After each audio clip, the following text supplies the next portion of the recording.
भारतीय संसद के प्रतिपक्ष के नेता राहुल गांधी नवरात्रि प्रारंभ होने के बाद विदेश रवाना हो गए। पूरे नवरात्रा में विजयादशमी तक प्रवास में ही रहे देश से बाहर। भारत एकमात्र बड़ा हिंदू देश है जहां पर दुर्गा माता की पूजा शारदीय नवरात्रा धूमधाम से मनाई जाती है।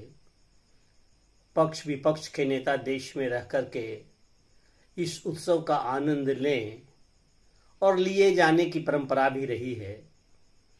लोगों को बधाई संदेश देना, जनता के साथ उत्सव में भाग लेना, भागीदारी करना, एक आह्लाद, एक सुख, एक आनंद, राष्ट्र की सुख समृद्धि में उनकी दुआओं की साझेदारी बड़ा प्रसन्न करता है।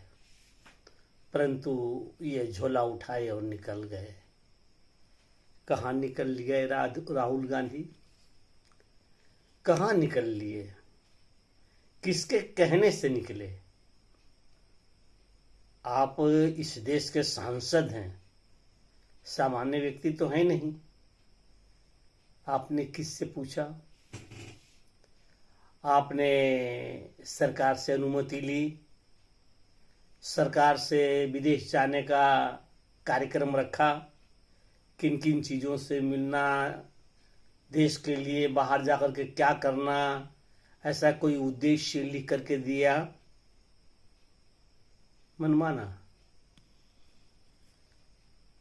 नहीं। यदि आपने दिया लिख करके तो जनता जानना चाहती है, या मेरे जैसे लोग जानना चाहते हैं कि आप कह सुन करके यहाँ से गए थे और देश का नेतृत्व करने गए।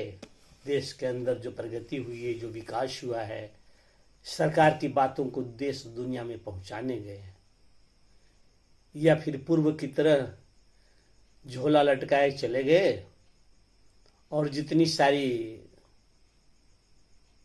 कष्ट है आपको इस देश से, उन कष्टों का वर्णन करने गए वहां। लेकिन इस बार तो लगता है कि गच्चा खा गए आप राहुल गांधी। कोलंबिया गए तो जरूर और बताए कि हम वहाँ के राजनीतिकों से मिलेंगे, व्यवसाय में लगे व्यवसायियों से मिलेंगे और यूनिवर्सिटी के स्टूडेंट से मिलेंगे। परंतु ऐसा तो कुछ प्रभाव दिखा नहीं। कोलंबिया के राष्ट्रपति ने तो आपसे मिलने से ही इनकार कर दिया। आप भारत जैसे बड़े लोकतंत्र के नेता, प्रतिपक्ष हैं, अपोजिशन पार्टी का नेता है, और आपका अनुशासन ही हमें गौरवान्वित करता है।